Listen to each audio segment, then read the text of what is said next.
Pois é. Eu acho que assim, todo mundo pensa em Drácula quando pensa em literatura de vampiros, né? Porque acabou se tornando mesmo o maior clássico. Mas antes de Drácula, houve algumas outras histórias importantes de vampiro, e uma delas é essa, Carmila, que foi escrita pelo Sheridan Le Fanu, que era um escritor irlandês, que é considerado o primeiro escritor de histórias de terror do século XIX.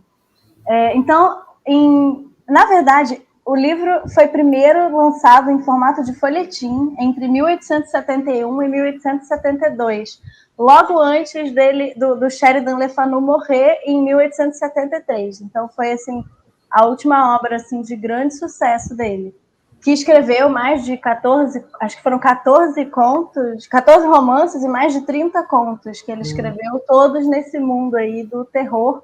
E foi ele quem criou, pela primeira vez, um personagem que era uma espécie de investigador do ocultismo, que acabou inspirando algumas outras personagens que a gente conhece muito bem, como, por exemplo, Van Helsing, que é um caçador de vampiros e criaturas malignas, né? Então, provavelmente dizem que essa foi a terceira história sobre vampiros escrita em língua inglesa, e foi a primeira em que tinha uma vampira mulher como protagonista. E acima de tudo, era uma protagonista vampira, mulher e lésbica. Né? Vou deixar para falar um pouquinho mais sobre isso depois, sobre essa parte dela ser lésbica, mas basicamente a história é contada por uma menina chamada Laura. Deixa eu desligar esse ventilador, que eu tô vendo que meu cabelo tá voando feito doido. Calor que faz no Rio de Janeiro. Para quem nos assiste de fora do Rio, calor que faz no Rio de Janeiro, vocês não imaginam. Fala aí. Mas então, a história ela é narrada pela Laura, que é uma menina que vai receber na casa dela a Carmila. Então, elas se aproximam, começam a ter uma relação assim que mistura um pouco de sedução e paixão com medo e terror. E aí, várias coisas estranhas estão acontecendo no vilarejo. E aí, no decorrer da história, a gente vai entendendo qual é a relação dessas mortes sombrias e misteriosas e a presença da Carmila ali naquela região. Lu, essa já é uma daquelas vampiras bem tradicionais, chupadoras de sangue, que foge do crucifixo, do alho, ou esses estereótipos vieram depois? É engraçado, porque o livro do Le Fanu, ele inaugura várias coisas que a gente hoje entende como óbvias quando a gente está falando sobre vampiros, né? Então, uma delas é o fato de que vampiros morreriam com uma estaca no coração. É nesse livro, pela primeira vez, que alguém coloca esse objeto especificamente como um objeto que mataria vampiros, né? Eu acho que o alho e a bala de ferro, de prata, quer dizer, a bala de prata e outras coisas... Bala de prata não é lobisomem, não? Que mata lobisomem, então. E aí eu acho que cada bicho, depois disso, vai tendo um objeto específico que mata ou que repele, né? Mas ele inaugura isso. E uma outra coisa muito legal que ele inaugura é que eu acho que a gente faz uma relação também óbvia entre vampiro e morcego, mas nem sempre foi assim. Esse é o livro que primeiro traz o vampiro como uma criatura que se transmuta em um animal, mas no caso da Carmila, ela é um gato preto e não um morcego.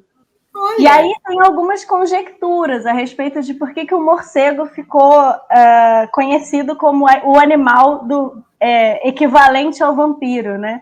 E uma das coisas que se supõe é que isso tem a ver, na verdade, com um estudo de um naturalista que influenciou, inclusive, Darwin, e que catalogou um morcego que ele chamou de vampiro quando ele descobriu essa espécie de morcego quando estava aqui na América Central e na América do Sul.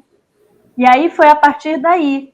Mas antes do século XVIII, não se tinha nenhuma vez feito essas relações entre morcego e vampiro.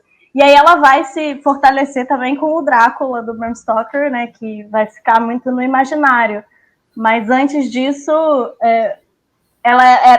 eram criaturas muito mais ligadas ao gato preto, por exemplo, do que ao morcego. Então, esse livro inaugura várias coisas, né? Mas, assim, uma coisa se mantém, né? Ela é uma vampira porque ela suga o sangue das suas vítimas, no caso dela, mulheres jovens e belas. Mas olha, essa edição desse livro que eu li, ela é muito legal, acho que é da editora Edra, e ela traz várias informações no início do texto sobre alguns estudos que têm sido feitos a respeito da personagem da Carmila, porque ela foi muito estudada e ela foi assim muito retratada. Acho que são 9 filmes de adaptações no cinema a partir da história da Carmila, né? Então, assim, muita gente faz vários estudos a respeito dessa questão da homossexualidade, né, da Carmila, por que no século XIX o Le Fanu criou uma vampira lésbica, né? É uma especificidade interessante, seria curioso nos dias de hoje, é mais ainda nos dias, no começo do século XIX. Então, dizem que tem uma história que pode ter influenciado ele a fazer essa escolha de fazer a Carmila lésbica. E que é, na verdade, uma história real mesmo, é um fato histórico de uma condessa que vivia na época ali onde hoje se encontra a Eslováquia, e ela ficou conhecida como a Condessa de Sangue, porque durante o período de 6 anos ela matou mais de 600 meninas e mulheres, porque ela acreditava que se banhar no sangue delas ia fazer com que ela ficasse, com que ela rejuvenescesse e que ela não envelhecesse. Então, foram 600 meninas e ela só foi, assim, o caso só foi realmente chamar a atenção quando ela acabou matando uma outra nobre, porque ela costumava pegar camponesas e meninas que ninguém ia dar. Ai, ninguém dava falta. Ninguém dava falta, exatamente. Mas, assim, como ela tinha também um status muito grande, ela nunca foi condenada à morte, como seria o caso naquele contexto, né? Ela ficou presa eternamente para o resto da vida num quarto sem janela, no castelo onde ela morava. E apesar dela não beber o sangue das vítimas, se criou assim algumas relações entre esse fato histórico e o vampirismo. E, ao mesmo tempo, também, apesar de não haver registros históricos de que ela teria qualquer tipo de relação afetiva ou sexual com essas vítimas, existe um elemento aí erótico no fato de que ela colocava os corpos das vítimas na banheira, semi-mortas, para se banhar no sangue delas, e que então tinha uma relação corporal, de alguma forma, que levantava algumas questões a respeito da homossexualidade, né? Então, alguns pesquisadores dizem que o Le Fanu acabou se inspirando na figura dessa condessa para colocar esse elemento da homossexualidade na Carmila, né?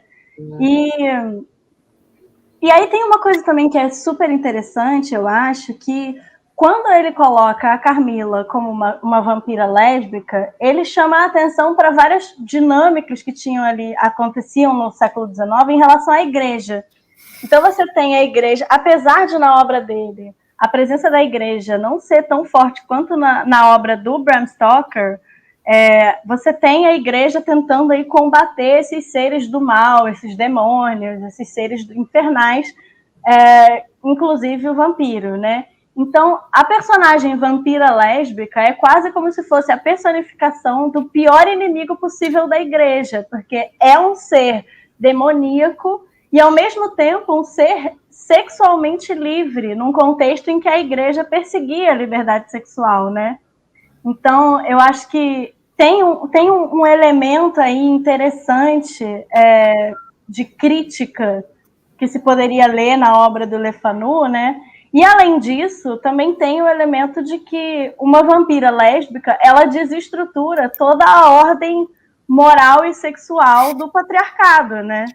Então, não só ela mata as mulheres que viriam a ser as mães que fariam os herdeiros e dariam continuidade à sociedade e à nobreza, como ela tem relações com ela que deslocam o homem do centro daquilo que está acontecendo, né?